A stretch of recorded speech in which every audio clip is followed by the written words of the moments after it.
미국은 선택받지 못했습니다. 그들의 가장 가까운 우방, 캐나다로부터 말입니다. 어떻게 동맹이 이럴 수 있단 말인가? 워싱턴은 경악했습니다. 트럼프의 압박이 향하는 곳마다 굴복의 파도가 일었습니다. 하지만 단 한 나라만은 달랐습니다.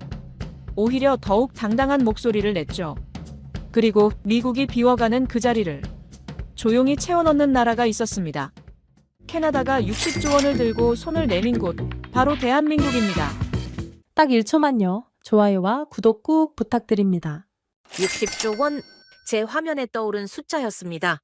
캐나다 역사상 가장 큰 규모의 방산 계약. 하지만 제 시선을 붙잡은 건 금액이 아니었습니다. 그 옆에 적힌 국가명이었죠. 대한민국. 저는 3차례 더 화면을 응시했습니다. 미국과 국경을 맞댄 가장 가까운 동맹국 캐나다가 한국과 손을 잡는다고요? 저는 사이먼 클라크입니다. 영국 출신의 방위산업 분석가로 지난 25년간 런던과 브뤼셀, 그리고 워싱턴을 오가며 세계의 안보 지형을 연구해 왔습니다. 영국 국방부에서 8년, 나토 전략자문단에서 7년을 보낸 뒤 지금은 워싱턴의 싱크탱크에서 글로벌 방산 시장을 분석하고 있습니다. 어느 국가가 어떤 무기 체계를 도입하는지, 그 이면에 어떤 정치적 계산이 숨어 있는지 저는 대부분 파악해왔죠. 그러나 이번 소식은 달랐습니다. 제가 쌓아온 모든 경험을 뒤흔드는 한 줄의 기사였습니다. 2025년 9월, 헤드라인은 이렇게 시작됐습니다. 캐나다 차세대 잠수함 사업 한화오션 최종 후보군 진입, 잠수함 12척, 총 사업비 60조 원, 생애주기 비용까지 포함하면 그 이상이 되겠죠. 네, 하지만 앞서 말씀드렸듯 금액이 문제는 아니었습니다. 캐나다라는 이름이 문제였습니다. 캐나다는 미국의 가장 긴밀한 이웃입니다. 사실상 국경 검문도 형식적이고 군사동맹은 철통 같으며 나토의 창립 회원국이기도 하죠. 그런 캐나다가 미국도 영국도 아닌 한국을 선택했다는 겁니다. 저는 커피를 한 모금 마셨습니다. 손끝이 미세하게 떨렸죠. 기사를 계속 읽어 내려갔습니다. 한화오션은 영국의 밥콕과 컨소시엄을 구성했더군요. 제안 모델은 장보고 3급 배치 2형이라는 잠수함이었습니다. 리튬이온 배터리 탑재, 공기분류 추진 장치 장착, 3주 이상 수중에서 작전 수행이 가능한 플랫폼, 캐나다의 극한 환경과 장거리 임무에 최적화된 설계라고 적혀 있었습니다. 저는 그 기술 사양을 보며 잠시 숨을 멈췄습니다. 미국도 프랑스도 독일도 아닌 한국이 이런 수준의 잠수함을 독자 개발하고 있었다는 사실 말입니다. 더욱 놀라운 건 그 다음 내용이었습니다. 필립 라포르튼, 캐나다 주한 대사가 직접 울산으로 향했다는 보도였습니다. 한화오션과 현대중공업의 조선소를 직접 방문해 생산 현장을 둘러봤다고 하더군요. 대사가 직접 공장 시찰에 나선다는 건 단순한 의뢰가 아닙니다. 이건 신호였습니다. 우리는 진지하다. 당신들을 신뢰한다. 그런 메시지였죠. 전화벨이 울렸습니다. 동료였습니다. 사이먼 캐나다 잠수함 기사 확인했나? 목소리에 긴장이 묻어났습니다. 막 읽고 있었네. 저는 짧게 응수했습니다. 정말인가? 한국이 최종 후보라니? 그가 물었습니다. 여러 매체에서 동시에 보도하고 있어. 사실로 봐야겠지. 저는 침착하게 답했습니다. 믿기 어렵군. 캐나다가 우리를 제쳐두고 그것도 한국이라니. 그의 목소리가 흔들렸습니다. 오늘 오후 국방부 쪽 회의가 있다던데 상당한 파장이 예상되네. 당연하지. 백악관도 발칵 뒤집혔을 걸세. 저는 대답했습니다. 통화를 끊고 다시 화면을 응시했습니다. 오후 늦은 시각 싱크탱크 사무실에서 동료 몇 명이 제 책상으로 모여들었습니다. 사이먼, 이 건에 대한 자네 생각은? 데이비드가 입을 열었습니다. 솔직히 충격적이네. 캐나다가 한국을 선택할 줄은 한국 기술이 정말 그 정도인가? 사라가 끼어들었습니다. 장보고급 잠수함은 이미 인도네시아에 수출됐어. 기술 검증은 완료된 셈이지. 제가 설명했습니다. 그래도 독일이나 프랑스에 비하면 아니 이제 그 수준이야. 리튬이온 배터리의 공기분류 추진까지 재래식 잠수함 중에선 최상급이라고 봐야 해.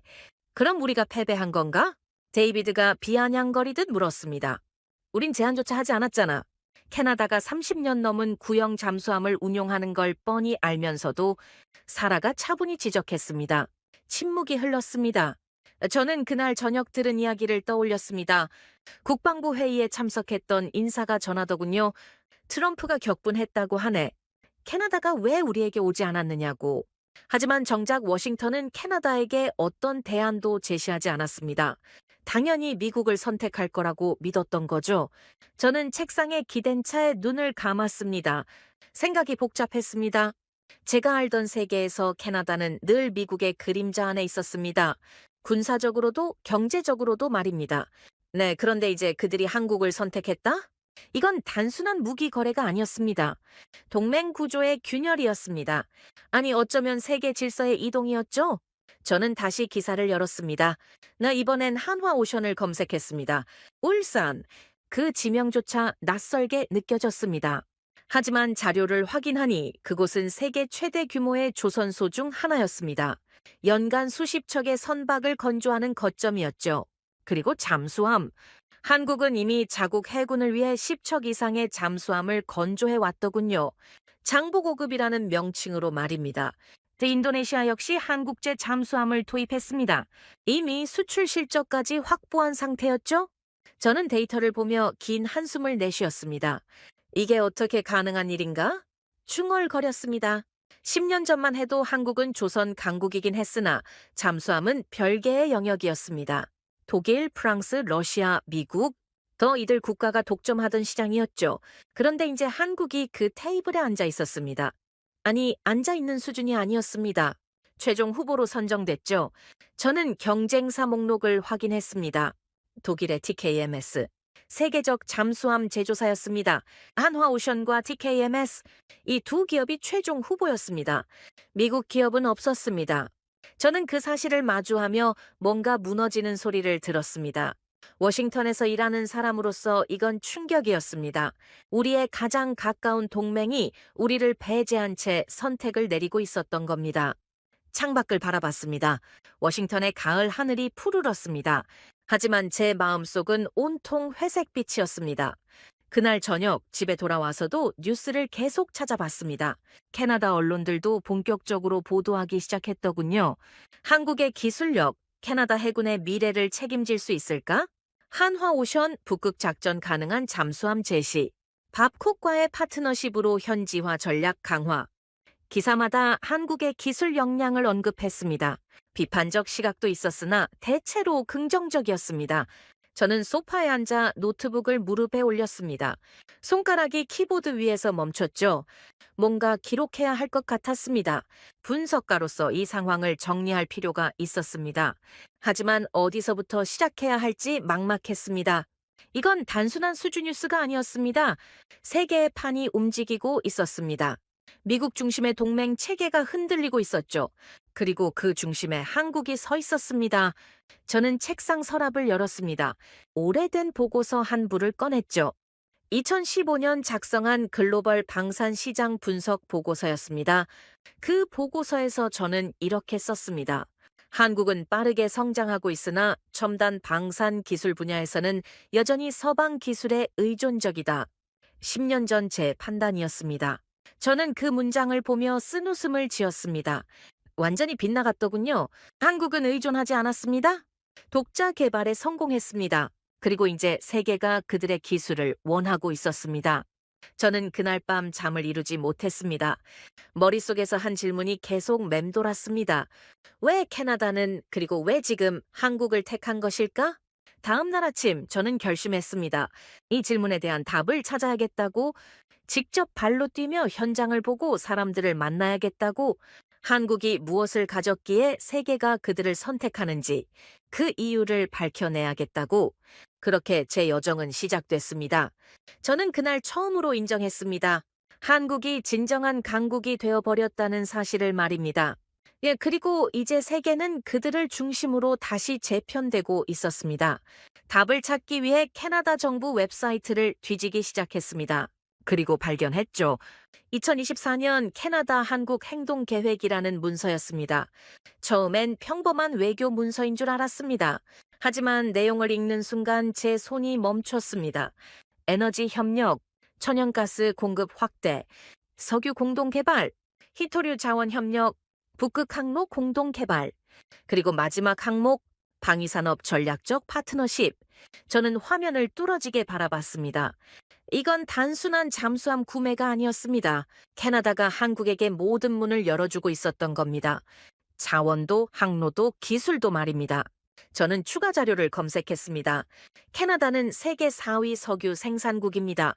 천연가스 매장량도 상당하죠. 게다가 우라늄까지 보유하고 있습니다. 그런 나라가 한국과 에너지 협력을 확대하겠다? 머릿속이 복잡해졌습니다. 다음 날 아침 싱크탱크 사무실로 출근했습니다. 데이비드가 다가왔습니다. 사이먼, 이거 확인했나? 그가 태블릿을 제 앞에 내밀었습니다. 캐나다 산업부 보도자료였습니다. 한국을 신뢰 기반 협력국 우선 지정. 제목만 봐도 심상치 않았습니다. 이게 무슨 의미지? 제가 물었습니다. 네, 캐나다가 공급망 다변화 전략의 일환으로 한국을 최우선 파트너로 지정했다는 거야. 미국 의존도를 낮추겠다는 거지? 미국 의존도를? 그래? 에너지, 방산, 핵심 광물까지 한국과 함께 하겠다는 거야. 데이비드의 목소리에 당혹감이 배어 있었습니다. 저는 자리에 앉아 자료를 더 찾아봤습니다. 그리고 또 하나의 기사를 발견했습니다. 필립 라포르튼 주한 캐나다 대사 울산 조선소 방문 2025년 9월. 저는 기사를 클릭했습니다. 사진이 있었습니다. 대사가 한화오션 조선소 내부에서 거대한 잠수함 선체를 올려다보고 있었습니다. 그 옆엔 한화오션 임원들이 서 있었고요. 기사는 이렇게 적혀 있었습니다. 라포르튼 대사는 장보고 3급 잠수함의 생산 라인을 직접 둘러봤으며 한국의 조선 역량에 깊은 인상을 받았다고 밝혔다. 저는 사진을 확대했습니다. 대사의 표정이 진지했습니다. 이건 의례적 방문이 아니었습니다. 실사였습니다. 캐나다가 한국의 기술을 직접 눈으로 확인하러 온 거였죠. 점심시간에 동료들과 회의실에 모였습니다. 어떻게 보나? 사라가 입을 열었습니다. 캐나다가 진심이라는 거겠지. 그 대사가 직접 공장까지 간 건 제가 대답했습니다. 근데 왜 하필 한국인가? 독일이나 프랑스도 있지 않나? 독일은 이미 후보에 있어. TKMS. 하지만 협력 방식이 다르지. 한국은 기술 이전도 하고 현지 생산도 지원한다고 했어. 밥콕과 손잡은 것도 그 때문이고. 사라가 자료를 넘기며 설명했습니다. 그럼 캐나다가 한국 기술로 자국 잠수함을 건조할 수 있다는 건가? 그렇지. 독일은 완제품만 파는데 한국은 다르거든. 저는 고개를 끄덕였습니다. 오후에 또 다른 뉴스가 터졌습니다. 캐나다 국방부 공식 발표. 또 한국과 북극 작전 능력 강화를 위한 협력 논의 중. 저는 기사를 읽으며 긴 한숨을 내쉬었습니다. 북극. 캐나다에게 북극은 핵심 의제입니다. 영토 상당 부분이 북극권이고 러시아와도 맞닿아 있죠. 그런데 그 북극 방어를 한국과 논의한다? 기사는 계속 이어졌습니다. 한국의 극지 선박 기술과 위성 관제 능력을 활용해 북극 항로 통신 및 항해 시스템을 현대화할 계획. 저는 눈을 감았습니다. 한국이 극지 기술까지 보유하고 있었다는 걸 저는 몰랐습니다. 아니, 알려고 하지 않았는지도 모릅니다. 저녁 무렵 워싱턴 소식통에서 연락이 왔습니다. 오랜 친구였습니다. 국무부에서 일하고 있죠. 사이먼, 요즘 캐나다 건으로 난리야. 그가 낮은 목소리로 말했습니다. 어떻게? 백악관이 불쾌해하고 있어? 캐나다가 우리한테 한마디 상의도 없이 한국과 손잡는다고? 공식 항의는? 아직은 아니야. 하지만 분위기가 좋지 않아. 특히 트럼프 쪽은 완전히 뒤집혔다더군. 뭐래? 왜 우리 동맹이 한국으로 가느냐고? 배신이라고 했대. 저는 한숨을 내쉬었습니다. 근데 말이야. 친구가 말을 이었습니다. 우리가 캐나다한테 뭘 제안했나? 아무것도 없지 않나? 그렇지. 캐나다가 배신한 게 아니라 우리가 무관심했던 거야? 그의 말이 뼈 아팠습니다. 통화를 끊고 저는 다시 자료를 정리했습니다. 캐나다의 제안은 구체적이었습니다. 천연가스를 한국에 안정적으로 공급하겠다. 석유 공동 개발에 한국 기업을 참여시키겠다. 히토류 광물도 우선 공급하겠다. 그 대신 한국의 기술이 필요하다. 잠수함, 극지 선박, 방산 기술 말입니다. 이건 물물 교환이 아니었습니다. 전략적 동맹의 제안이었죠. 저는 노트에 한 문장을 적었습니다. 캐나다는 자원을 주고 한국은 기술을 준다. 공정한 거래였습니다. 그리고 무엇보다 믿을 수 있는 파트너였습니다. 미국처럼 갑자기 관세를 때리거나 약속을 뒤집지 않는 그런 파트너 말이죠. 다음 날 캐나다 방송 뉴스를 찾아봤습니다. CBC에서 특집을 다루고 있었습니다. 한국과의 협력, 캐나다의 미래를 바꿀 수 있을까? 앵커가 전문가를 인터뷰했습니다. 한국은 신뢰할 수 있는 파트너입니다. 기술력도 검증됐고 무엇보다 약속을 지키는 나라죠. 전문가의 말이었습니다. 미국과의 관계는 어떻게 되나요? 앵커가 물었습니다. 미국은 여전히 중요한 동맹입니다. 하지만 우리도 다변화가 필요합니다. 한 나라에만 의존할 수는 없으니까요. 저는 화면을 보며 고개를 끄덕였습니다. 캐나다의 선택은 합리적이었습니다. 미국의 예측 불가능한 정책, 트럼프의 관세 폭탄, 동맹국에게조차 쏟아지는 압박. 캐나다는 그 모든 걸 지켜봤습니다. 그리고 결론을 내렸죠. 우린 다른 길이 필요하다. 저는 창밖을 바라봤습니다. 워싱턴의 하늘은 여전히 푸르렀습니다. 하지만 뭔가 바뀌고 있었습니다. 세계의 판이 움직이고 있었죠. 며칠 뒤 또 다른 소식이 들려왔습니다. 한국과 캐나다가 에너지 포럼을 연다는 것이었습니다. 오타와에서요. 주제는 자원협력과 방산 프로젝트 협의. 저는 그 소식을 보며 확신했습니다. 이건 시작에 불과하다고. 캐나다와 한국의 협력은 이제 막 시작됐고 앞으로 더 깊어질 거라고. 그날 저녁 집에 돌아와 소파에 앉았습니다. 텔레비전을 켰습니다. 뉴스에서 한국 이야기가 나왔습니다. 한국, 캐나다와 전략적 파트너십 강화. 앵커의 목소리가 담담했습니다. 화면엔 울산 조선소 사진이 떴습니다. 거대한 크레인과 선체들, 그리고 잠수함. 저는 화면을 보며 중얼거렸습니다. 이게 현실이구나. 한국은 더 이상 추격자가 아니었습니다. 선두주자였습니다. 캐나다가 미국 대신 한국을 택한 이유, 이제 명확해졌습니다. 기술, 신뢰, 그리고 공정함. 한국은 그 세 가지를 모두 가지고 있었습니다. 저는 노트를 펼쳤습니다. 한 문장을 적었습니다. 캐나다가 등을 돌린 게 아니다. 한국이 세상을 움직이기 시작한 것이다. 그 문장을 보며 저는 깨달았습니다. 이건 단순한 수주 경쟁이 아니라는 걸, 세계 질서가 재편되고 있다는 걸, 그리고 그 중심에 한국이 서 있다는 걸. 창밖으로 워싱턴의 야경이 보였습니다. 불빛들이 반짝이고 있었죠. 하지만 제 시선은 이미 태평양 너머를 향하고 있었습니다. 한국, 그곳에서 무슨 일이 일어나고 있는지 직접 보고 싶었습니다. 답을 찾기 위해 과거로 거슬러 올라가야 했습니다. 트럼프가 재선에 성공한 직후였죠. 그가 발표한 첫 정책이 무엇이었는지 아십니까? 관세였습니다. 모든 수입 제품의 10%에서 20%의 관세를 부과하겠다는 선언이었죠. 중국만이 아니었습니다. 유럽도, 일본도, 심지어 캐나다까지 동맹국과 적국을 가리지 않았습니다. 저는 그 발표를 듣고 경악했습니다. 사무실 전체가 술렁였죠. 이건 미친 짓이야. 옆자리 동료가 중얼거렸습니다. 동맹국한테까지 관세를 때린다고? 그것도 20%나. 다른 동료가 깊은 한숨을 내쉬었습니다. 저는 즉시 캐나다 반응을 검색했습니다. 캐나다 언론이 들끓고 있었습니다. 특히 철강과 알루미늄 관세가 문제였죠. 캐나다는 미국에 막대한 양의 철강을 수출하는 나라입니다. 그런데 그걸 20%나 때린다? 캐나다 산업부 장관이 긴급 성명을 냈습니다. 이는 동맹에 대한 모욕이다. 강한 어조였습니다. 하지만 워싱턴은 꿈쩍도 하지 않았죠. 며칠 뒤 더 충격적인 소식이 터졌습니다. 캐나다 여론조사 결과였습니다. CBC 방송이 실시한 조사였죠. 미국을 신뢰한다는 응답이 27%, 역대 최저치였습니다. 저는 그 숫자를 보며 숨이 막혔습니다.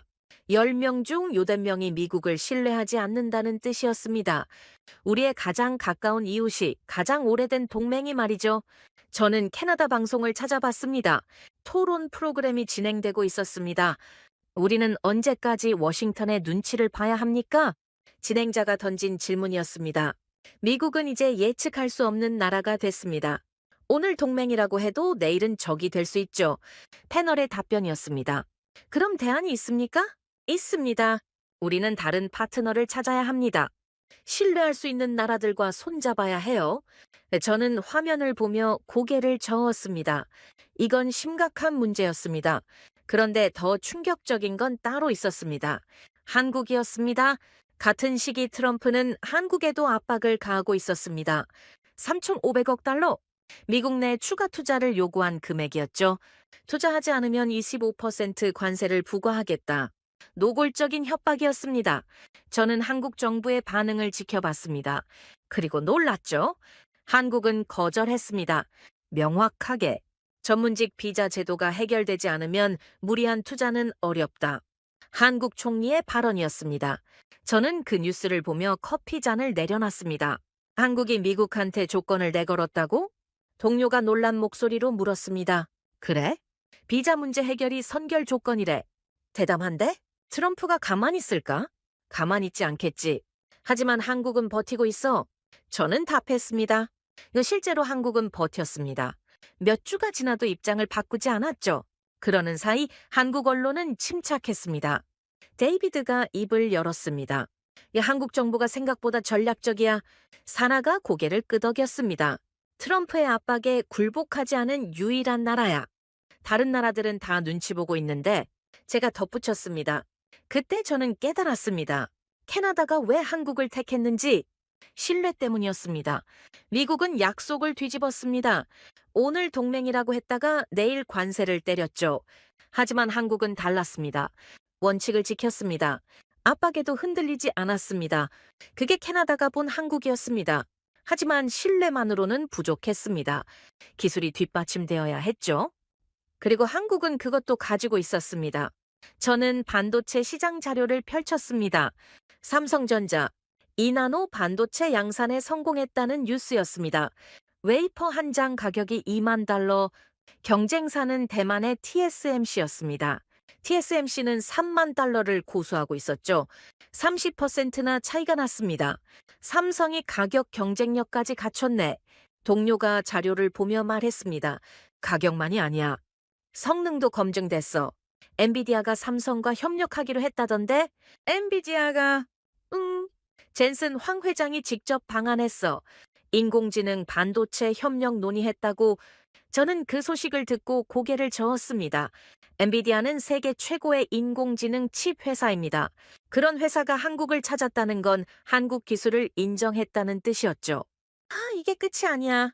사라가 다른 자료를 펼쳤습니다. 현대 모비스가 차량용 반도체 협력체를 만들었대. 23개 기업이 참여했다고? 23개? 완성차, 반도체 파운드리, 인공지능 기업까지 차량용 반도체 국산화율 90%를 목표로 한대. 90%면 거의 독립이잖아. 그렇지. 더 이상 외국 기술에 의존하지 않겠다는 거야. 저는 자료를 보며 감탄했습니다. 10년 전만 해도 한국은 반도체 메모리에만 강했습니다. 시스템 반도체는 미국, 대만의 영역이었죠. 그런데 이제 한국이 그 영역까지 진출했습니다. 아니, 진출을 넘어서 선두에 섰습니다. 저녁 무렵 워싱턴의 한 세미나에 참석했습니다. 주제는 글로벌 기술 경쟁이었죠. 발표자가 화면을 띄웠습니다. 한국의 기술 굴기. 제목이었습니다. 한국은 더 이상 추격자가 아닙니다. 반도체, 배터리, 조선, 방산에서 세계 최고 수준에 올랐습니다. 발표자가 말했습니다. 구체적인 예를 들어주시겠습니까? 청중석에서 질문이 나왔습니다. 삼성의 2나노 반도체는 TSMC보다 30% 저렴하면서도 성능이 동등합니다. LG에너지솔루션의 배터리는 테슬라, 복스바겐이 선택했죠.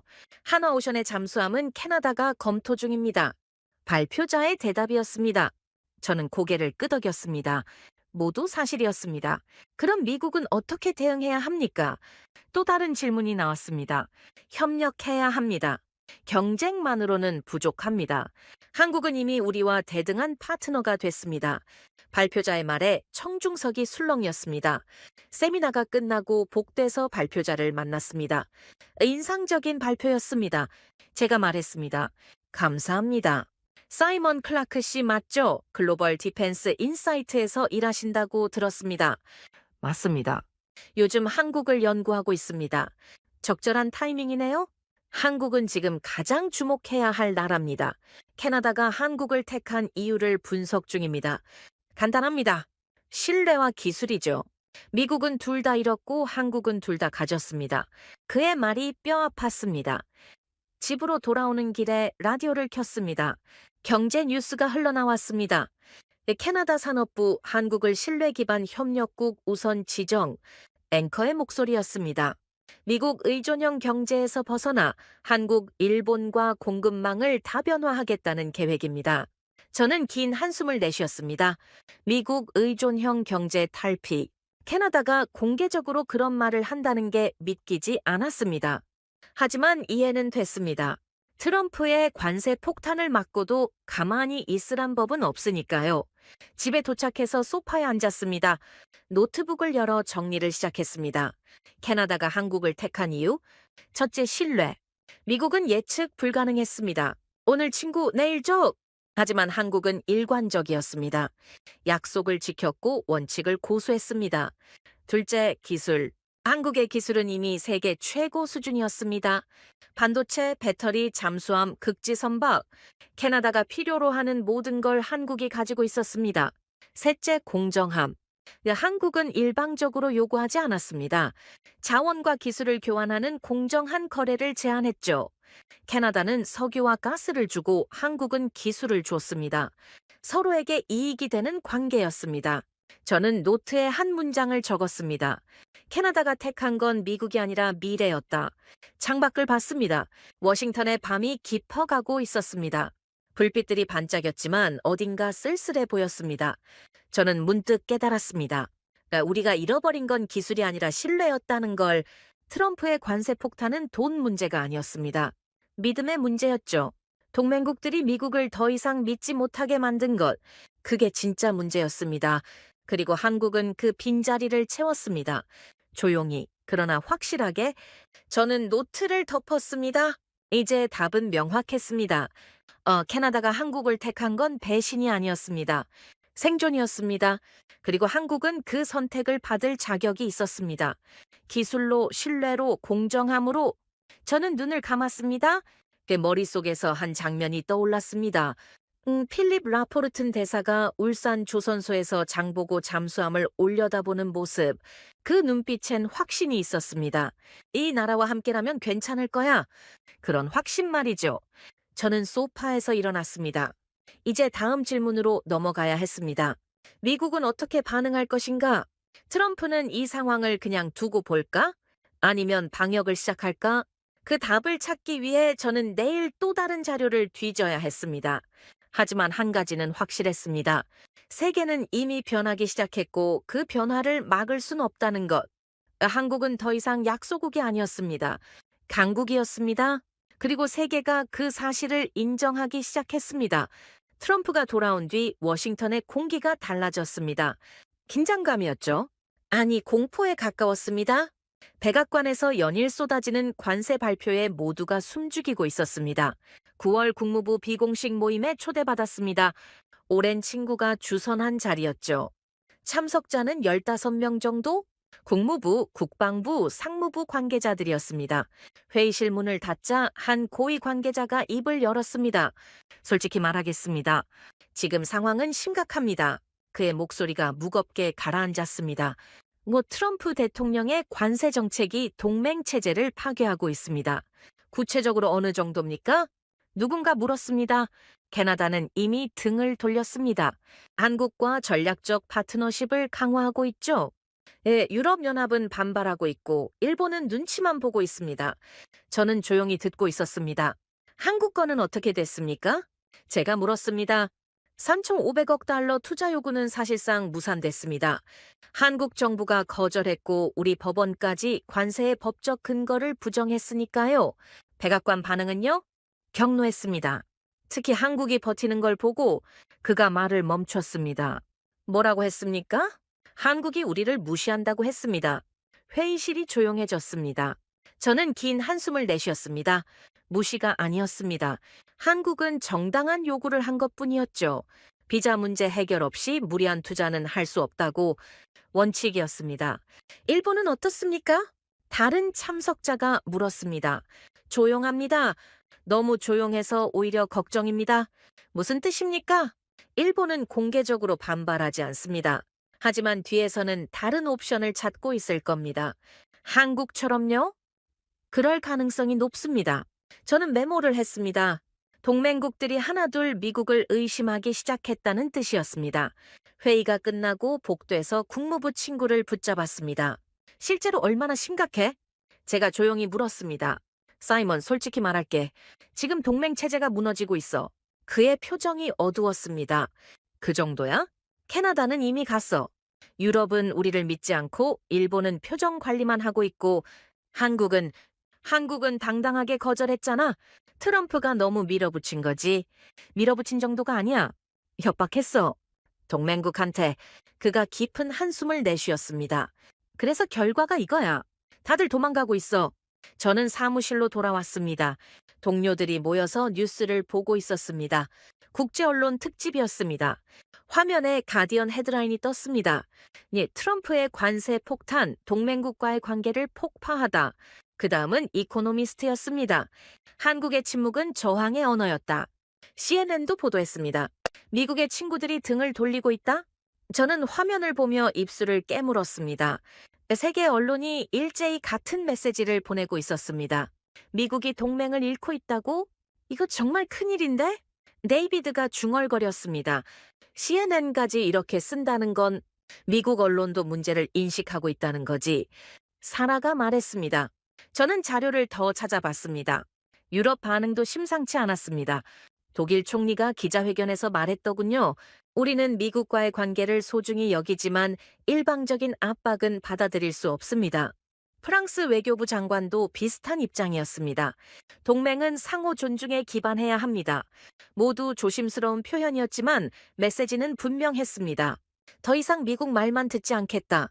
그런 선언이었죠. 저녁 무렵 워싱턴의 한 레스토랑에서 옛 동료를 만났습니다. 나토 전략 자문단에서 같이 일했던 프랑스 출신 분석가였죠. 사이먼, 오랜만이야. 그가 반갑게 악수를 청했습니다. 잘 지냈어? 요즘 유럽 분위기는 어때? 제가 물었습니다. 솔직히 최악이야. 그가 와인을 한 모금 마시며 말했습니다. 트럼프의 관세 때문에? 그것뿐이 아니야. 신뢰가 무너졌어. 또 유럽 정치인들은 이제 미국을 믿지 않아. 그 정도야? 독일은 한국한테 전차를 더 사려고 하고 폴란드는 한국 무기로 군대를 재편하고 있어. 저는 고개를 끄덕였습니다. 한국이 유럽에서도 선택받고 있구나. 당연하지.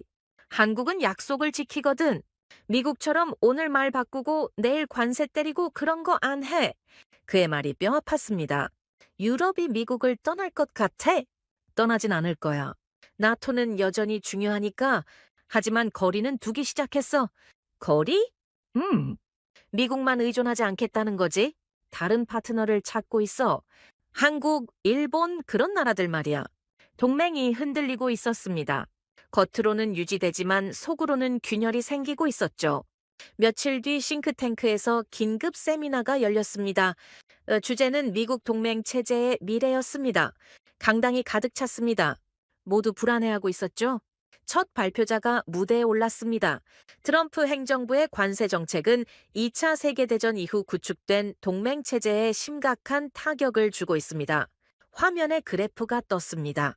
동맹국의 미국 신뢰도 추이였죠. 급격히 하락하고 있었습니다. 캐나다의 경우 신뢰도가 27%까지 떨어졌습니다. 역대 최저치입니다. 유럽연합 회원국 평균도 35%에 불과합니다. 일본도 40% 수준입니다. 숫자들이 화면을 채웠습니다. 모두 충격적인 수치였죠. 그렇다면 대안은 무엇입니까? 청중석에서 질문이 나왔습니다. 동맹국들은 새로운 파트너를 찾고 있습니다. 특히 한국이 주목받고 있습니다. 왜 한국입니까? 신뢰와 기술입니다. 한국은 약속을 지키고 세계 최고 수준의 기술을 보유했습니다. 발표자의 대답이었습니다. 저는 고개를 끄덕이며 메모했습니다. 세미나가 끝나고 복도에서 발표자와 이야기를 나누었습니다. 인상적인 발표였습니다. 감사합니다. 현실을 직시해야 할 때입니다. 미국이 회복할 수 있을까요? 가능합니다. 하지만 지금 방식으로는 안 됩니다. 협박이 아니라 협력으로 돌아가야 합니다. 그의 말이 명확했습니다. 그날 밤 집에서 국제 뉴스를 계속 봤습니다. 중동 소식도 들려왔습니다. 사우디아라비아와 아랍에미리트가 한국과 원전 협력을 확대한다는 내용이었죠. 미사일 방어 시스템도 공동 개발한다고 했습니다. 저는 화면을 보며 깊은 한숨을 내쉬었습니다. 중동까지? 한국의 영향력이 전 세계로 확산되고 있었습니다. 휴대폰이 울렸습니다. 국방부 친구였습니다. 사이먼, 지금 시간 돼? 무슨 일이야? 오늘 내부 회의 있었어? 완전 난리 났어. 뭐 때문에? 트럼프가 폭발했대. 캐나다, 유럽, 한국 다 우리를 배신했다고. 배신? 자기 말 안 듣는다고 배신이래. 그래서 더 강한 압박을 지시했대. 미쳤네? 마야, 완전히 미친 거지. 이러다가 동맹 전부 잃어. 그의 목소리에 절망감이 묻어났습니다. 그래서 국방부는 어떻게 하기로 했어? 할 수 있는 게 없어. 백악관이 결정하면 따를 수밖에. 그럼 동맹들은 계속 멀어지겠지. 한국처럼 버티거나 캐나다처럼 등 돌리거나. 저는 통화를 끊고 창밖을 바라봤습니다. 그 워싱턴에 야경이 펼쳐져 있었습니다. 하지만 그 불빛들이 예전 같지 않았습니다. 뭔가 빛을 잃어가는 것 같았죠. 저는 노트를 펼쳤습니다. 한 문장을 적었습니다. 그는 적국이 아니라 친구를 벌주기 시작했다. 그게 트럼프가 한 일이었습니다. 동맹국을 적처럼 대한 거죠. 그리고 결과는 명확했습니다. 동맹들이 떠나고 있었습니다. 캐나다는 한국을 택했고 유럽은 거리를 두기 시작했습니다. 일본은 침묵했지만 그 침묵 뒤에 뭔가 준비하고 있을 게 분명했습니다. 그리고 한국은 침묵으로 대답했습니다. 압박에 굴복하지 않고 원칙을 지켰습니다. 그 침묵이 세상을 울렸습니다. 이게 진짜 힘이구나. 저는 중얼거렸습니다. 소리 지르고 협박하는 게 힘이 아니었습니다.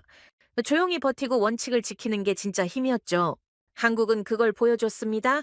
저는 노트에 또 다른 문장을 적었습니다. 워싱턴의 회의실엔 이제 웃음이 사라졌다. 모두가 눈치를 보고 있었다. 사실이었습니다. 며칠 전 회의에서 아무도 웃지 않았습니다. 긴장과 불안만이 감돌았죠. 동맹을 잃는다는 게 무엇을 의미하는지 모두가 알고 있었습니다. 하지만 막을 방법이 없었습니다. 트럼프는 멈추지 않았고 동맹들은 계속 멀어졌습니다. 저는 마지막 문장을 적었습니다. 그때부터였다. 세계의 리더라는 이름이 미국을 벗어나기 시작한 건 노트를 덮고 불을 껐습니다. 어둠 속에서 저는 생각했습니다. 세계는 변하고 있었고 그 변화의 중심엔 한국이 있었습니다. 조용하지만 강하게, 천천히지만 확실하게. 미국이 잃어버린 신뢰를 한국이 채우고 있었습니다. 그리고 세계는 그 선택을 환영하고 있었습니다. 저는 눈을 감았습니다. 내일은 또 어떤 소식이 들려올까? 어떤 나라가 또 한국을 택할까? 그 답을 기다리며 저는 잠에 들었습니다. 하지만 확신이 있었습니다. 변화는 이미 시작됐고 돌이킬 수 없다는 것. 트럼프의 관세 폭탄은 결국 동맹의 심장에 떨어졌습니다. 그리고 그 파편들이 한국을 향해 모이고 있었습니다. 2025년 10월 1일, 저는 그날 아침 일찍 일어났습니다. 한국의 국군의 날 행사가 실시간 중계된다는 소식을 들었거든요. 커피를 마시며 노트북을 켰습니다. 화면엔 군 장병들이 도열했고 최신 무기 체계들이 전시됐습니다. K2 전차, 청웅 미사일, 그리고 해군 함정들. 인상적이었습니다. 하지만 진짜 충격은 그 다음이었습니다. 한국 대통령이 연단에 올랐습니다. 그리고 이렇게 선언했습니다. 자주국방, 그리고 전작권 회복. 우리는 우리의 길을 갑니다. 저는 커피잔을 내려놨습니다. 손이 떨렸죠. 자주국방, 전작권 회복. 이 두 단어가 무엇을 의미하는지 저는 알고 있었습니다. 더 이상 미국에게만 의존하지 않겠다. 그런 선언이었습니다. 화면 속 대통령의 목소리는 단호했습니다. 국가의 길은 우리가 정합니다. 동맹은 소중하지만 주권은 양보할 수 없습니다. 그 한 문장이 전 세계로 퍼져나갔습니다. 저는 즉시 국제 뉴스를 검색했습니다. CNN이 가장 먼저 보도했습니다. 한국 대통령 국방 자율성 강화 천명. BBC도 따라왔습니다. 한국, 미국 의존도 낮추는 새 외교 노선 발표. 한겨레 신문도 대서특필했습니다. 자주국방 의지천명 세계가 주목. 저는 화면을 보며 깊은 한숨을 내쉬었습니다. 이건 단순한 연설이 아니었습니다. 세계를 향한 메시지였죠. 한국은 더 이상 누구의 그림자가 아니다. 그런 선언이었습니다. 전화벨이 울렸습니다.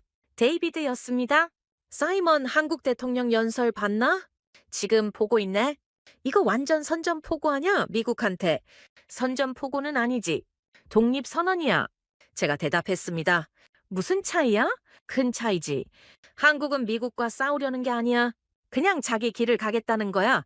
트럼프가 가만히 있을까? 가만히 있지 않겠지? 하지만 한국은 이미 준비했어. 저는 창밖을 바라보며 말했습니다. 실제로 한국은 준비되어 있었습니다. 법적으로도 전략적으로도. 미국 연방항소법원이 트럼프의 관세 정책에 제동을 걸었고 한국은 시간을 벌었습니다. 그 시간 동안 한국은 다른 파트너들과 손을 잡았죠. 오후에 싱크탱크에서 긴급 회의가 열렸습니다. 모두가 한국 이야기를 하고 있었습니다.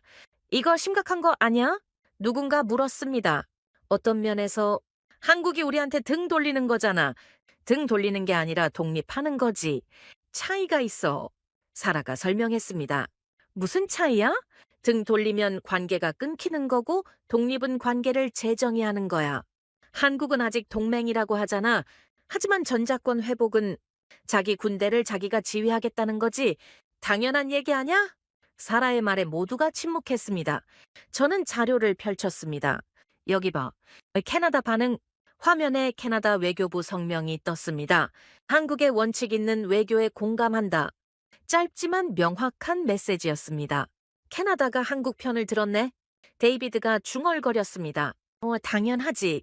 캐나다도 똑같은 상황이었으니까 제가 설명했습니다. 무슨 말이야?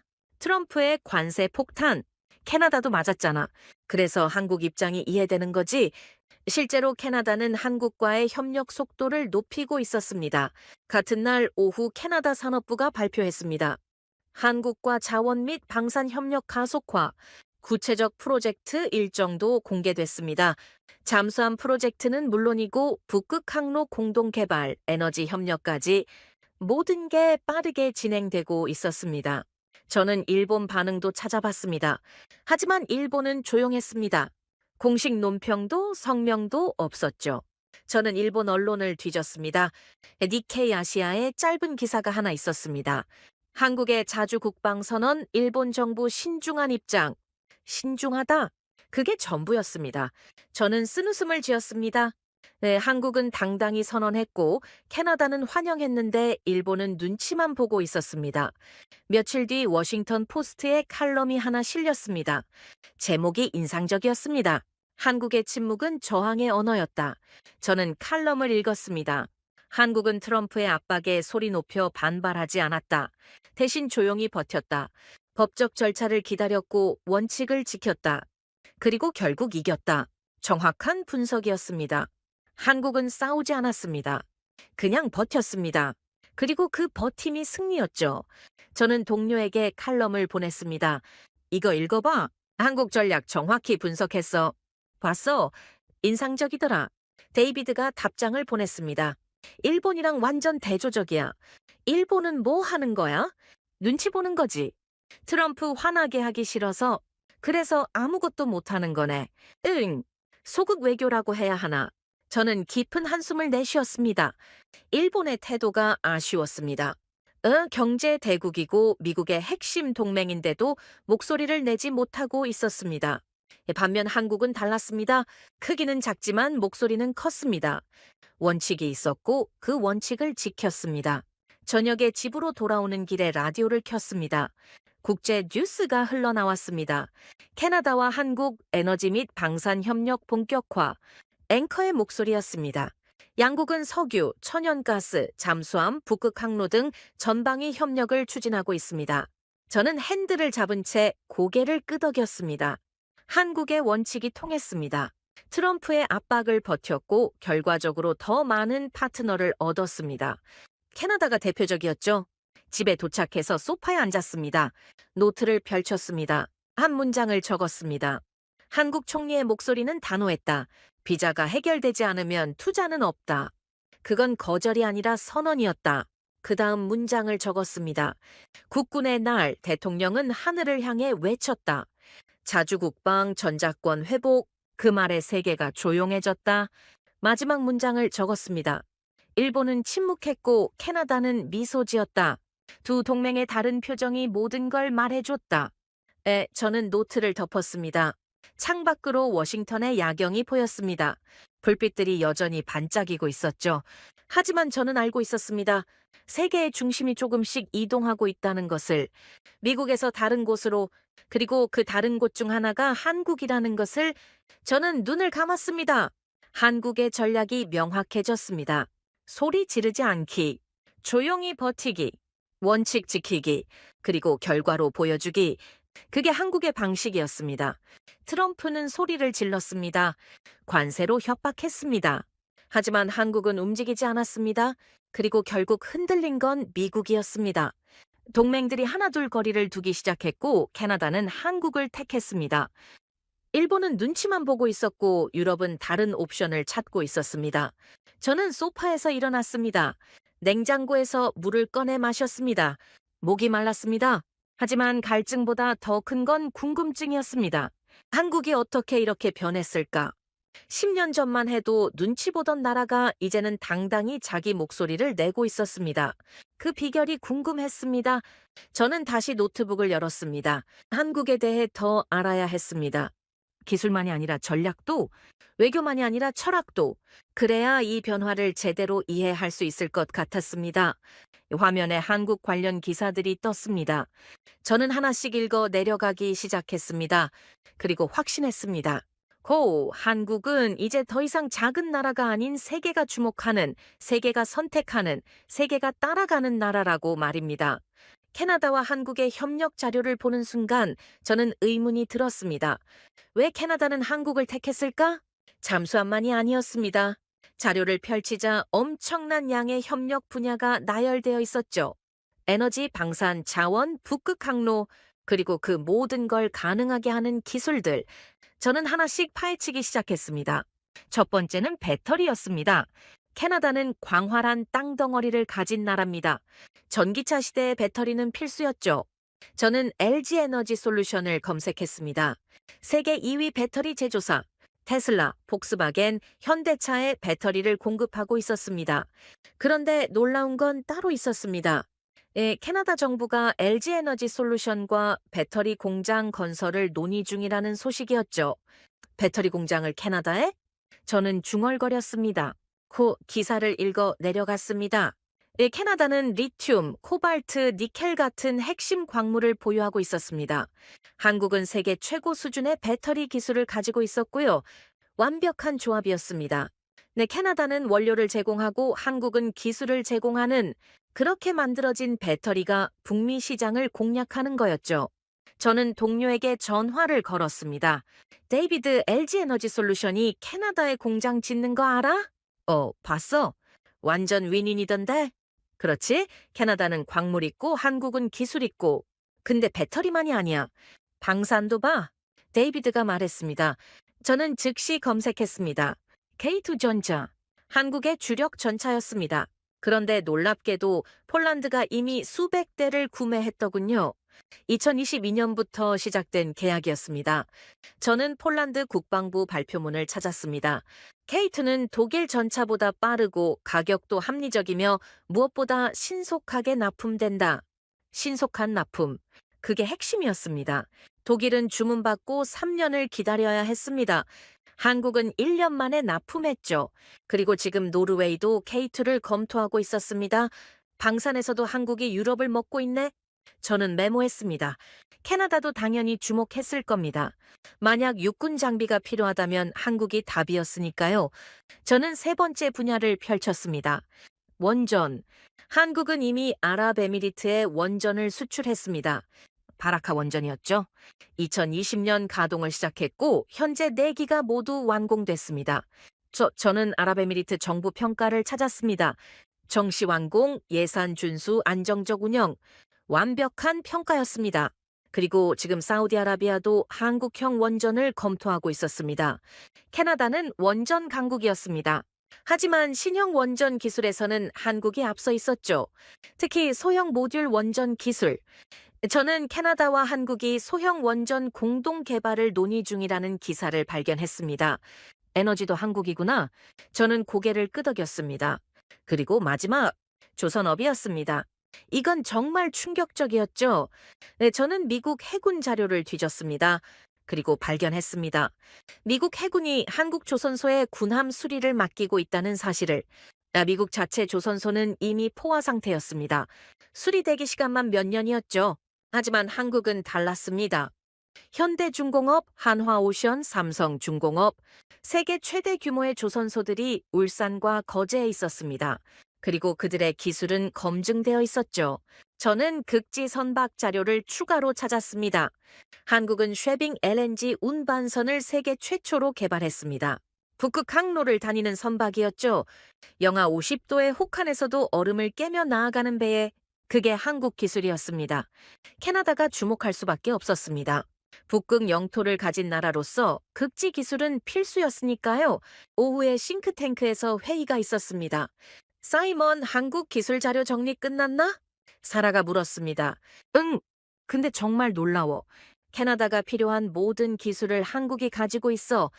예를 들면 배터리, 전차, 원전, 극지 선박, 거기다 잠수함까지. 완전 올라운드 플레이어네. 데이비드가 감탄했습니다. 뭐야? 그래서 캐나다가 택한 거야? 제가 설명했습니다.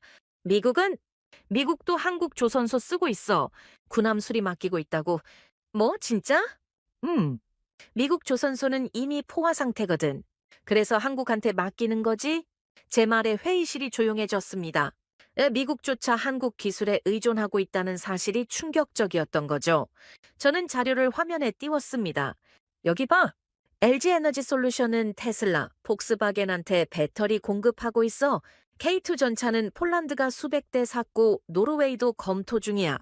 이 한국형 원전은 아랍에미리트에서 완벽하게 작동하고 있고 극지 선박 기술은 세계 최고 수준이야. 하나씩 나열하자 그림이 완성됐습니다. 캐나다가 한국을 택한 이유, 기술이었습니다. 단순히 잠수함 하나가 아니라 국가가 필요로 하는 모든 핵심 기술을 한국이 보유하고 있었던 거죠. 이제 이해가 돼. 사라가 중얼거렸습니다. 뭐가? 캐나다가 왜 한국을 전략적 파트너로 삼았는지. 한국은 단순한 무기 공급자가 아니라 종합기술 파트너거든. 정확한 분석이었습니다. 저는 고개를 끄덕였습니다. 저녁에 집으로 돌아와 노트를 펼쳤습니다. 한 문장을 적었습니다. 캐나다가 필요한 모든 것을 한국이 가지고 있었다.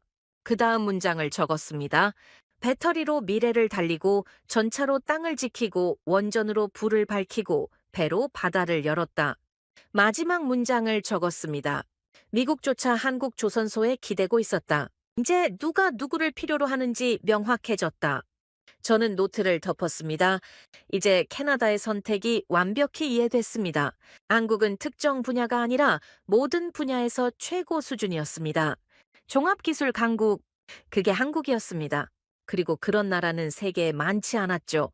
미국, 중국, 그리고 한국. 이제 그 세 나라가 기술로 세상을 이끌고 있었습니다. 저는 창밖을 바라봤습니다. 워싱턴의 불빛이 여전히 빛나고 있었습니다. 하지만 저는 알고 있었습니다. 진짜 빛은 태평양 건너편에서 나오고 있다는 것을.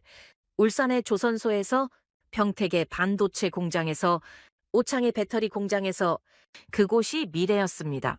그리고 캐나다는 그 미래를 선택했습니다. 현명한 선택이었습니다. 저는 눈을 감았습니다.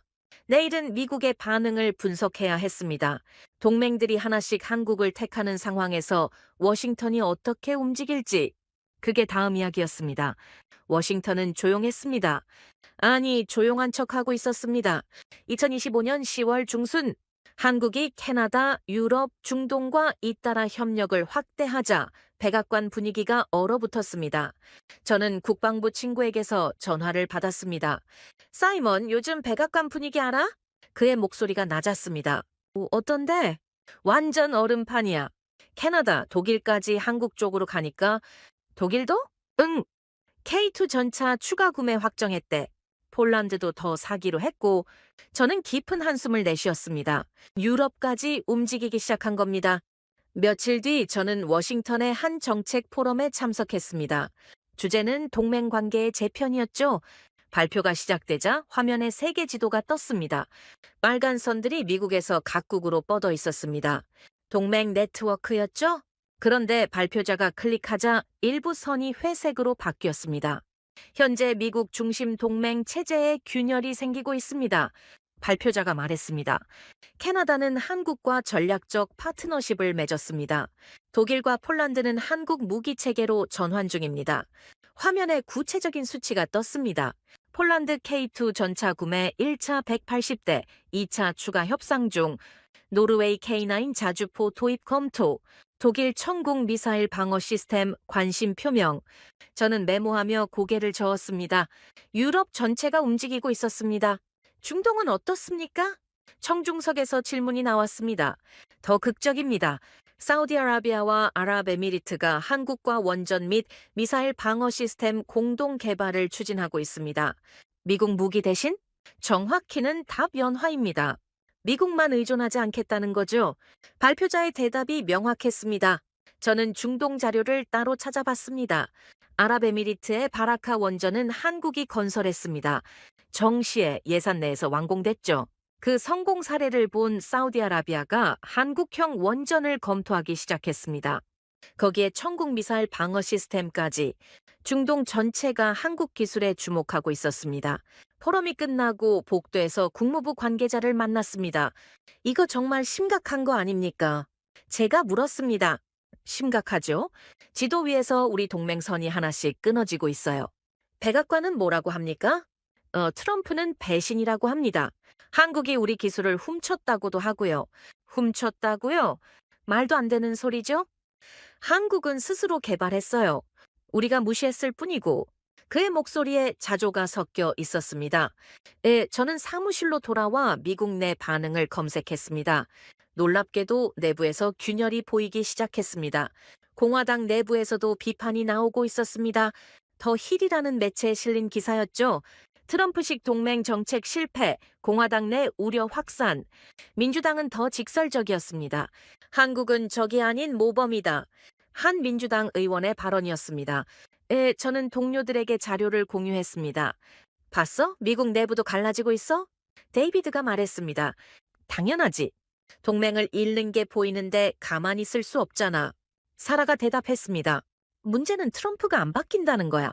제가 덧붙였습니다. 실제로 트럼프는 입장을 바꾸지 않았습니다. 오히려 더 강경해졌죠. 그러자 동맹국들은 더 빠르게 움직였습니다. 저녁에 국제 뉴스를 봤습니다. BBC가 특집을 내보내고 있었습니다. 한국 동맹 재편의 중심. 제목이었습니다. 화면에 서울 야경이 나왔고 앵커가 말했습니다. 한국은 조용히 그러나 확실하게 세계 외교 지형을 바꾸고 있습니다. 뉴욕타임스도 비슷한 논조였습니다. 미국이 만들던 세계를 이제 한국이 주도한다. 저는 화면을 보며 깊은 한숨을 내쉬었습니다. 세계 언론이 일제히 같은 메시지를 보내고 있었습니다. 주도권이 넘어가고 있다고. 다음 날 싱크탱크에서 내부 세미나가 열렸습니다. 주제는 미국 외교 정책의 재검토였죠. 발표자가 단도직입적으로 말했습니다. 우리의 진짜 위협은 중국이 아닙니다. 청중석이 술렁이었습니다. 그럼 뭡니까? 누군가 물었습니다. 우리 자신입니다. 우리가 동맹을 밀어냈습니다. 발표자가 화면을 넘겼습니다. 트럼프의 관세 정책 연표가 나타났습니다. 2025년 8월부터 시작된 관세 폭탄, 캐나다 철강 20%, 한국 투자 압박, 유럽 자동차 관세, 모두 동맹국을 향한 것들이었습니다. 우리가 동맹을 적처럼 대했습니다. 결과는 보시는 바와 같습니다. 발표자가 마지막 슬라이드를 띄웠습니다. 한국을 중심으로 한 새로운 협력 네트워크였습니다. 캐나다, 독일, 폴란드, 노르웨이, 사우디, 아랍에미리트 모두 한국과 연결되어 있었습니다. 이건 새로운 질서입니다. 그리고 우리는 그 중심에 없습니다. 세미나가 끝나고 저는 오랫동안 자리에 앉아 있었습니다. 생각이 복잡했습니다. 25년간 미국이 세계를 이끌었습니다. 그런데 이제 그 자리가 흔들리고 있었습니다. 중국 때문이 아니었습니다. 우리 자신 때문이었죠. 신뢰를 잃었고 동맹을 밀어냈고 원칙을 저버렸습니다. 그 빈자리를 한국이 채웠습니다. 조용히, 그러나 확실하게 저는 노트를 펼쳤습니다. 한 문장을 적었습니다. 워싱턴의 지도 위에서 하나둘씩 선이 끊어졌다. 그리고 그 자리에 코리아가 새겨졌다. 그 다음 문장을 적었습니다. 그날 회의에서 아무도 웃지 않았다. 동맹이 빠져나가는 소리가 들렸다. 마지막 문장을 적었습니다. 나는 그제야 알았다. 한국은 적이 아니라 우리가 잃어버린 미래였다. 저는 노트를 덮고 창밖을 바라봤습니다. 워싱턴의 석양이 붉게 물들고 있었습니다. 아름다웠지만 어딘가 슬펐습니다. 해가 지고 있다는 느낌이었죠. 미국의 시대가 저물고 있는 건 아닐까? 그런 생각이 들었습니다. 저는 고개를 저었습니다. 아직은 아니었습니다. 하지만 변화는 시작됐습니다. 그리고 그 변화의 중심에 한국이 서 있었습니다. 조용하지만 강하게, 천천히지만 확실하게, 미국이 잃어버린 신뢰를 한국이 쌓고 있었습니다. 그리고 세계는 그 신뢰를 따라 움직이고 있었습니다. 저는 자리에서 일어났습니다. 이제 마지막 장을 준비해야 했습니다. 세계가 어디로 가고 있는지, 한국이 어떤 미래를 만들어 가고 있는지, 그리고 미국은 어떻게 대응해야 하는지 그 답을 찾아야 했습니다. 하지만 한 가지는 확실했습니다. 세계는 변하고 있었고 그 변화는 돌이킬 수 없었습니다. 한국의 시대가 시작되고 있었습니다. 저는 오타와행 비행기에 올랐습니다. 한국 캐나다 에너지 포럼이 열린다는 소식을 듣고 직접 가보기로 결심했죠. 더 이상 자료만으로는 부족했습니다. 현장을 봐야 했습니다. 캐나다와 한국이 실제로 무엇을 논의하는지 그 분위기가 어떤지 직접 눈으로 확인하고 싶었습니다. 오타와 컨벤션 센터에 도착했습니다. 입구부터 분위기가 남달랐습니다. 캐나다 국기와 태극기가 나란히 걸려 있었고 참석자들의 표정이 진지했습니다. 저는 등록을 마치고 메인 홀로 들어갔습니다. 무대 위에 두 나라 대표단이 앉아 있었습니다. 캐나다 산업부 장관과 한국 대사관 관계자들이었죠. 포럼이 시작됐습니다. 캐나다 장관이 먼저 입을 열었습니다. 오늘은 역사적인 날입니다. 캐나다와 한국이 새로운 전략적 파트너십을 공식화하는 자리입니다. 박수가 터져 나왔습니다. 저는 메모를 시작했습니다. 우리는 에너지 협력을 확대합니다. 천연가스, 석유, 핵연료 공급은 물론 소형 원전 공동 개발까지 추진합니다. 화면에 구체적인 프로젝트들이 나열됐습니다. LNG 공급 확대, 리튬, 코발트 등 핵심 광물 협력, 배터리 공장 캐나다 건설, 그리고 방산 협력, 잠수함 프로젝트는 물론이고 북극 방어 체계 현대화도 함께 추진합니다. 장관의 말에 홀이 조용해졌습니다. 모두가 그 의미를 알고 있었습니다. 이건 단순한 무역 협정이 아니었습니다. 동맹의 재편이었죠. 한국 대표가 발언했습니다. 캐나다는 신뢰할 수 있는 파트너입니다. 우리는 공정한 협력을 추구하며 상호 이익을 최우선으로 합니다. 짧지만 강력한 메시지였습니다. 공정한 협력, 그게 핵심이었습니다. 일방적인 요구가 아니라 서로가 필요한 것을 교환하는 그런 관계 말이죠. 휴식 시간에 저는 캐나다 외교부 관계자에게 다가갔습니다. 인상적인 포럼이네요. 제가 말을 건넸습니다. 감사합니다. 오랜 준비 끝에 성사됐습니다. 한국과의 협력, 미국은 어떻게 생각합니까? 조심스럽게 물었습니다. 미국은 여전히 중요한 동맹입니다. 하지만 우리도 독립적인 선택을 할 권리가 있죠. 그의 대답이 명확했습니다. 한국을 택한 결정적 이유는 뭡니까? 신뢰와 속도입니다. 한국은 약속을 지키고 실행이 빠릅니다. 우리가 필요한 모든 것을 적시에 제공할 수 있는 나라죠. 저는 고개를 끄덕였습니다. 신뢰와 속도, 그 두 단어가 계속 반복됐습니다. 오후 세션에서는 구체적인 협력 방안이 발표됐습니다. 한국 기업들이 캐나다 북극권의 극지 기술을 지원하기로 했습니다. 쉐빙선, 위성통신, 항해 시스템까지 모든 게 한국 기술이었습니다. 저는 옆자리에 앉은 참석자와 이야기를 나눴습니다. 캐나다 자원개발 전문가였습니다. 한국 기술에 대해 어떻게 생각하십니까? 제가 물었습니다. 솔직히 놀랐습니다. 북극 환경에서 작동하는 기술을 이렇게 완벽하게 갖춘 나라는 많지 않습니다. 미국은요? 미국도 훌륭하죠. 하지만 한국은 더 적극적입니다. 우리가 필요로 하는 걸 먼저 제안해 옵니다. 그의 말이 인상적이었습니다. 적극성, 그것도 한국의 강점이었습니다. 포럼이 끝나고 저는 호텔방에 앉아 노트를 정리했습니다. 오늘 본 것은 단순한 협력 포럼이 아니었습니다. 새로운 질서의 탄생이었습니다. 미국 중심의 단극 체제가 무너지고 다극 체제로 재편되는 현장이었죠. 그리고 그 새로운 축 중 하나에 한국이 서 있었습니다. 저는 한 문장을 적었습니다. 세계는 조용히 구조를 바꾸고 있었다. 미국 중심에서 다핵 구조로. 다음 날 아침 저는 워싱턴으로 돌아왔습니다. 사무실에 들어서자 동료들이 모여 있었습니다. 사이먼 캐나다 어땠나? 데이비드가 물었습니다. 놀라웠네? 완전히 다른 분위기야. 어떻게? 캐나다가 한국과 완전한 파트너십을 맺었어. 에너지, 방산, 북극 방어까지 전부. 미국 입장은 거의 언급이 없었어. 존중한다는 정도? 제 말에 사무실이 조용해졌습니다. 한미동맹은 어떻게 돼? 사라가 물었습니다. 여전히 유지되고 있어? 하지만 성격이 변했어. 어떻게? 한국이 더 이상 보호받는 입장이 아니야. 협상하고 조율하는 파트너가 됐어. 제 설명에 모두가 고개를 끄덕였습니다. 저는 최근 자료를 펼쳤습니다. 한국 외교안보연구소에서 발표한 보고서였습니다. 한국의 전략적 자율성 확대 중 분석 제목이었습니다. 내용을 보니 명확했습니다. 한국은 미국과의 동맹을 유지하면서도 독자적인 외교 네트워크를 구축하고 있었습니다. 캐나다, 유럽, 중동, 동남아시아 모든 방향으로 손을 뻗고 있었죠. 그리고 그 중심에 기술과 신뢰가 있었습니다. 저녁에 집으로 돌아와 뉴스를 켰습니다. 타임즈에서 특집 기사가 나왔습니다. 미국 중심 질서 균열 가속. 화면에 세계 지도가 나타났습니다. 미국을 중심으로 한 방사형 네트워크가 표시됐죠. 하지만 일부 선들이 흐려지고 있었습니다. 대신 여러 중심들이 형성되고 있었습니다. 미국, 중국, 유럽, 그리고 한국. 저는 화면을 보며 깊은 한숨을 내쉬었습니다. 세계가 재편되고 있었습니다. 한 나라가 모든 것을 주도하는 시대는 끝나고 있었죠. 이제는 여러 중심이 협력하고 경쟁하는 시대였습니다. 그 중심 중 하나가 한국이었습니다. 저는 노트 마지막 장을 펼쳤습니다. 여정의 끝이었습니다. 한 문장을 적었습니다. 에너지 포럼의 연단 위에서 한국과 캐나다가 같은 문장을 읽었다. 공동의 미래. 그 다음 문장을 적었습니다. 워싱턴은 여전히 강했다. 그러나 강하다는 게 유일한 중심이라는 뜻은 아니었다. 마지막 문장을 적었습니다. 세상이 다시 짜이고 있었다. 조용히 그러나 확실히. 그 직조의 실 중 하나가 한국이었다.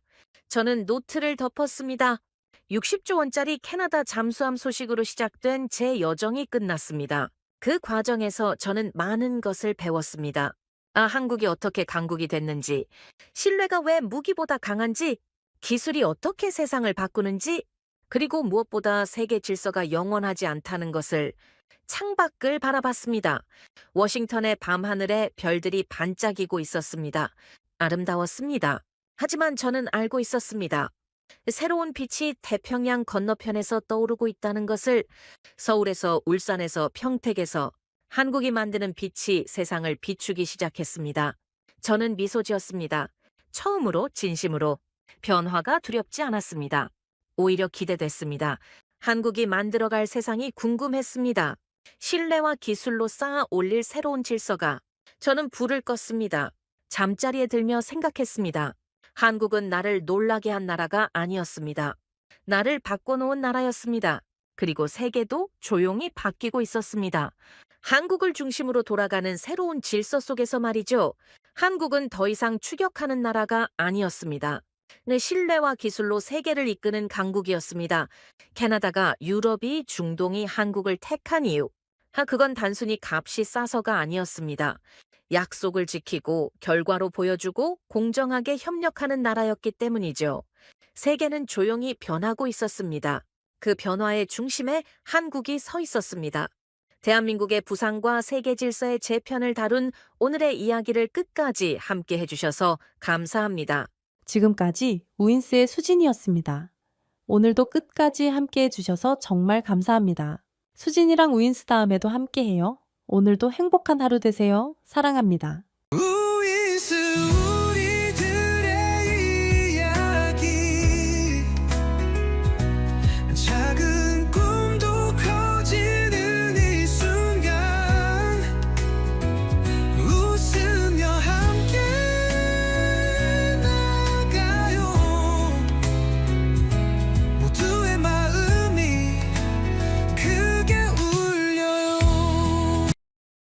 당신만의 감동 이야기가 늘 당신 곁에서 따뜻한 순간으로 남길 바랍니다. 다음에도 따뜻한 이야기로 다시 찾아올게요.